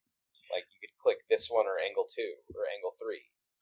Yeah, you could like push left C button and right C button to kind of pan it left and right, and then up C button to go in first person, and then down C button to zoom out. But like it was just like a little bit, but you could change the camera. And Ocarina of Time, you could not. You just do Z targeting or L targeting on 3DS, and it centers the camera. And the thing is, the camera was perfectly fine. You never really needed it, Yeah, it's true. And the level design, like you never had to jump really. I mean, any jumping was automatic, and it worked. Do you remember that? Yeah. It was even better when you had a chicken. And then, because you could hover. That's one thing that's kind of weird going back after playing Breath of the Wild. It's like, I just want to hover everywhere. And like, certain items, like we said before, don't transfer when you're an adult to when you're a kid. Like, you can't use a boomerang, the long, or any other weapons, adult Link. but you can use the Lens of Truth, and you can use the magic spells. Now, did you use these magic spells or not really? I probably tested them out once when I got them, and then just never used them again. I liked using the fire spell. So they had the fire spell. They had this green spell that took you to the beginning of the dungeon or whatever. And then the third spell made a barrier around you, so you're temporarily invincible. Do you remember this or no? Yeah, I remember all of that. I just never used any of it. Yeah, I never really used the invincibility one, unless I really had to, But That's kind of how I felt about all the spells in Zelda.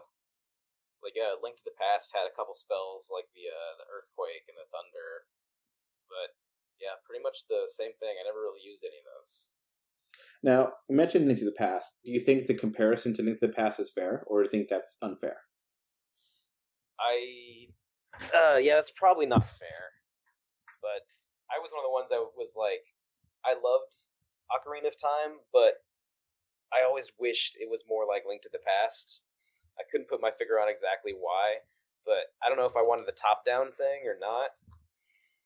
But they are kind of working in two completely different areas. As far as the story goes, I mean, they're almost identical. What do you think about that? The whole setup with first you have to do these 3 dungeons before something bad happens, then you have to do all the other dungeons and go back and forth between 2 different things, and it's almost identical. Yeah, and that's a fair comparison between them. They're so similar. But Link to the Past is weird because the title is the past, but it's not the past. It's not. It's a different dimension where Ganon won, Right, yeah. And Link to the Ocarina of Time, it is the past. It is 7 years beforehand. And, there's differences in time, to locations and things between both time periods. Now, you couldn't travel instantly like you could in Link to the Past with the mirror. You had to go back to the, and which is probably just a reloading thing with the 64. You couldn't, it's going to be a lot of processor to reload the entire 3D game instantly, But I did like that the enemies in Link to the Past, the dark enemies, are vastly different, Yes. Instead of skeletons, you had Poes, which I never really cared about the Poes being at night, and they didn't really bother me. What do you think of those Poes? I thought they were cool. They were fun to fight at first, and then they got kind of annoying. I know there's one side quest you have to do where you hunt them down. Is that right? Yeah. So the one area in the destroyed future version of Hyrule Town, there's a demon in there. And it's if you give me the ghost, I'll give you money. And if you get 1,000 points each time you give him a really good ghost, you give you more money and points. If you get a heart container or something. And seeing that destroyed town for the first time was pretty awesome. Yeah, that's crazy. You hadn't had a whole lot of moments like that in games up to that point. Where the bad guy won. That was still new at the time. It's oh my god, Castle Town, what's going on? And there's zombies in the streets. Yeah. And nothing you couldn't enter anywhere, you couldn't go anywhere. Now, one of the things that's really cool, there was actually an on-screen death of a character, which I didn't know about until a couple years after. I just never caught it. The one soldier in the street in Hyrule Town. Did you ever see that person, or know what I'm talking about, or no? No, I don't think I ever saw him. So after Ganon takes Zelda, if you go into those alleys where you could find the woman that wants to find her dogs and stuff, and the Bomachu store. Yeah. There's a soldier that's sitting there. He's not there before. He's there after, and he says, "Oh, protect Zelda. Oh, he took her." And then something like that, and then you see his animation of his head, and it just falls down, and then and then Navi says he's not moving anymore. We should leave him alone, or something like that. Oh, no, he's fine. He fainted. Yeah, he fainted. He's sleepy. Yeah. But yeah, that's a cool thing that I didn't know about until someone told me. It's like, oh my god! It's like, what? There's someone that you watch him die? That's cool. That's kind of creepy, weird. Now, we haven't talked about the sexy fairies. Okay, yeah, let's talk some fairies. There's 3 main fairies, the ones that give you the magical spells. And, yeah, they quite sexualized, much more than I was thinking. Yeah, but like in a weird polygon Nintendo 64 way. Yeah, and like they're like naked but not naked. So like they have like this weird texture that kind of covers up other bits. This leotard thing. And like they scream when you go over there, and like they give you a power, and you have that power.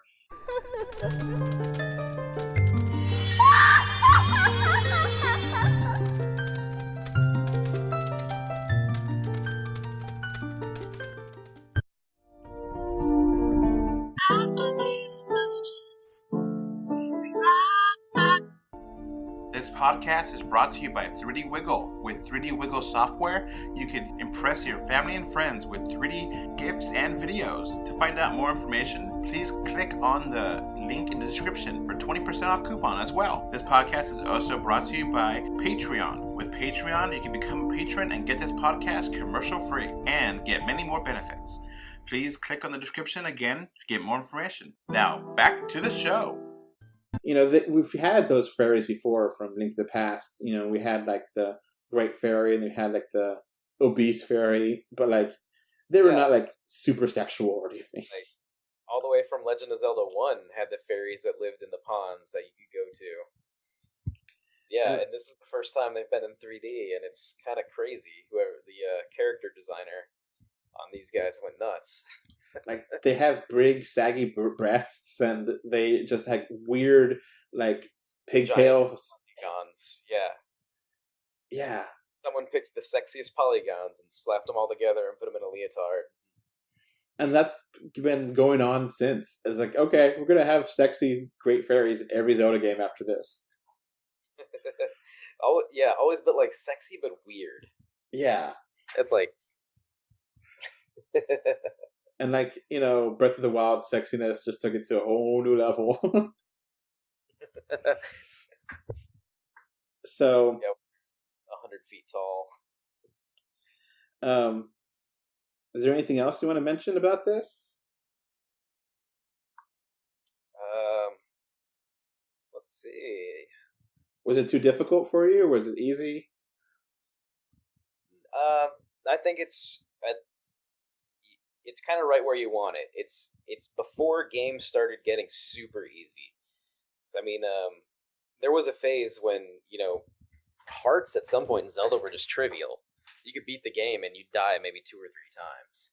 But this was kind of like just challenging enough. The first played, I maybe had like 20 deaths. And like when you eventually play Wind Waker, I didn't die there once. The only time I died was when I attacked the pigs because I was bored. Yeah. But like so many other games after this point are super easy, and like, you know, this is a good medium. Like, you know, if you don't pay attention, you're going to die, you're going to get hit, and like the Red Deads will just suck like 5 hearts out of you whenever they grab you. Yeah. Or the mummies, and you know, so yeah, it's pretty good difficulty wise. It's not horribly hard. It's not too easy.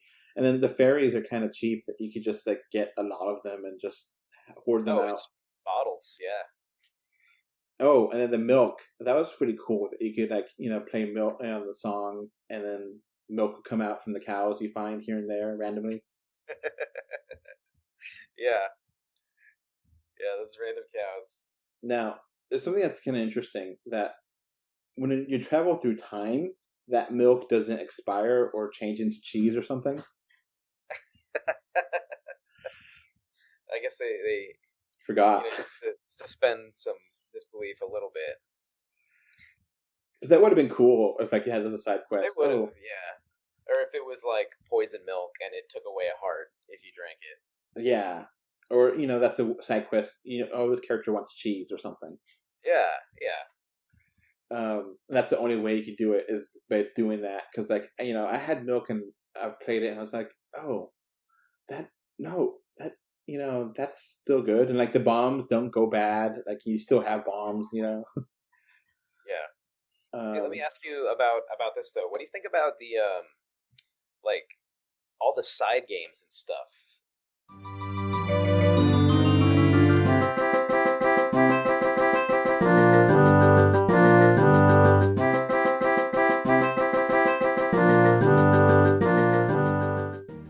I think there's just so much going on, and it did a to make the whole world seem realistic. Like, the treasure chest game and the bomb chew game, shooting your arrows and shooting your slingshot. Yeah, it was fun. There are good ways to spend the money, and there's plenty of memorable, likable characters here that you like, the chickens and stuff that you could kill, and or not kill, but they kill you. Yeah. They just crammed the world full of so much fun stuff to do everywhere. It really made like all the villages that you went to had something you could do to win a piece of heart or pass the time. Yeah, like the bomb, not the bomb, but the one in the Gerudo Valley where you ride the horse and you're playing, shooting the targets. That's so much fun. It's so hard, but it's so much fun. It's one of those things. After you beat the game, you can just go back and do that all you want. Yeah, probably did. I always love the game where you're shooting the arrows at the rupees that pop up in the distance at different distances, and they come sliding in. You got to shoot them all. And like the guy there is like, "Oh, you almost did it. Here, do it again."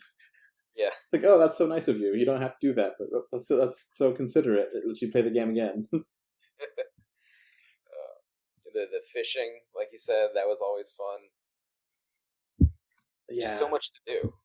There's so much to do, so much to see. You may miss, things like, the whole thing with the witches and getting the, mushrooms. Like, you don't really have to do that, but you can, Yeah. Like, you don't have to have potions, really. You don't, but you can if you want to. Like you said, getting all the ghosts, all the secret ghost locations, like, here and there. And then, like, Mario and Luigi being in the game, kind of with the painting in the window. Well, more like the people in the farm, Oh, yeah. Where, like, the main farm guy, he's like Mario, and, like, the evil farm guy is like Luigi, and then you have to, jump out of the farm or the area to get Epona for the first time. We haven't even talked about Epona. Right? Epona's great. I still name every horse in every video game Epona. Yeah. Like, it can't die. You don't need to feed it.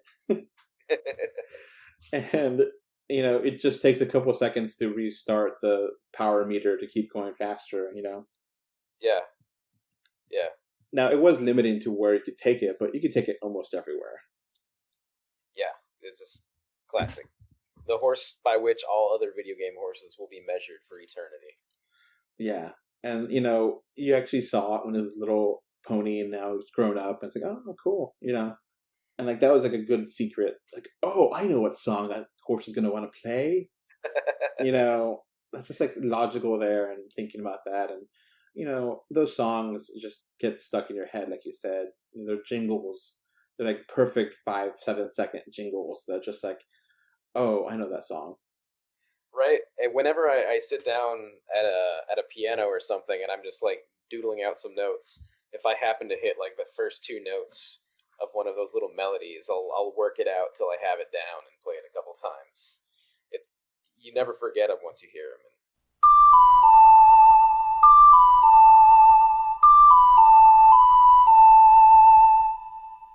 On the 3DS version, like, they show you the buttons, and it's just, like, so easy.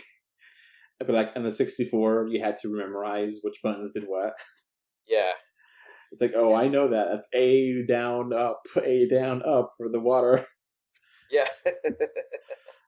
Because you had to memorize them because you know. It's like the Konami code. You never forget. So, yeah, Ocarina of Time is a classic. It's a great game. You know, if you have a 3DS, you know, you definitely need to have it and play it. You know, this is a game that would be great for, I think, ever. You know, it's a classic game that doesn't go bad, doesn't, you know, it's not one of those games that 20 years from now, I think, you know, people will be like, oh, that game didn't hold up. No. You know, it was one of those games that were on, like, game rankings, top 10s, like, number 1 for, like, a decade. Yeah. Like, top 10, everything gave it 10s. Like, I remember reading, like, originally, like, Nintendo Power didn't give it a 10 out of 10. I was like, really? Wow. But, like, Nintendo Power was trying not to be biased. But, like, you know, that's a 10 out of 10 game. Anything else you want to mention about this? No, sir. I do believe we got it all. So, that's a nice memorial to Legend of Zelda Ocarina of Time. If you have it on 3DS, if you have never gotten it, get it. If you have, it might be fun to pick up and play again. Play the Master Quest. It's fun. It's really out there. It's going to make your brain go like, what's going on here? Yeah, I'm going to give that a try. And, yeah, it's a pretty good, fun time. And, yeah, I guess that's basically it. I would love it if Nintendo just decided to re-release this on HD for the Switch, you know? Yeah, if they put together a collection or something. Because it's like a template, you know? Yeah, how about for the 35th anniversary, we have every Zelda on a Switch cartridge. Well, it'll probably be Super Switch or something. But yeah, it's just one of those things that it really became the template for Zelda games and like created different species and created different characters that, you know, continue on. And, you know, finally, it took a while for them to finally break free of it, which is totally fine. I understand it. You know, what do you think of Twilight Princess? Just kind of a quick aside. I don't think I've ever finished that one. I played it on the GameCube, so I played the backwards version, the mirror mode, if you will. But I think I got about halfway through it and then never revisited it.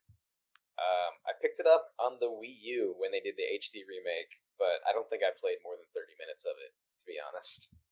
That's a game that a lot of people say is like a modern version of Ocarina of Time. It's so similar, but it's not similar because the wolf stuff is very different. Right. Now, how about Skyward Sword? What do you think about that one?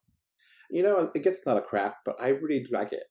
You know, except for like some of the stuff that drags on and on. I was able to get the motion controls to work perfectly fine for me, 85%, 95% of the time. So it was fine. So, yeah, I definitely think this is a game that Nintendo could re-release every 10 years and just, you know, update the graphics or something, and you're good, you know. Yeah, totally. All right. Well, thanks for listening. Bye. Bye.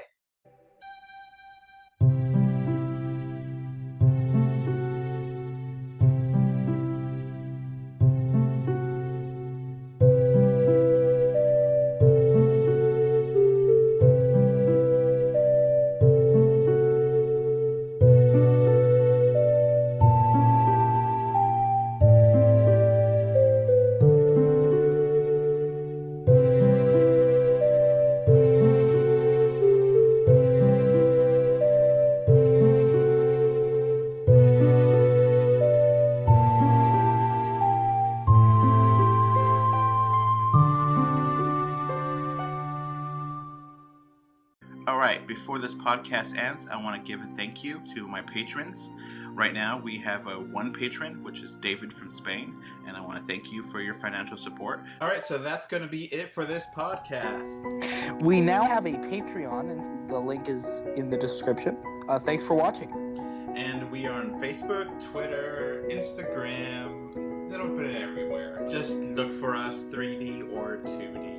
And of course, review us on iTunes. And if you want to write us a letter, Our email address is email3d or2d@gmail.com. So that's going to be it. Thanks for listening. Bye. Bye. Okay, bye. Bye, everyone.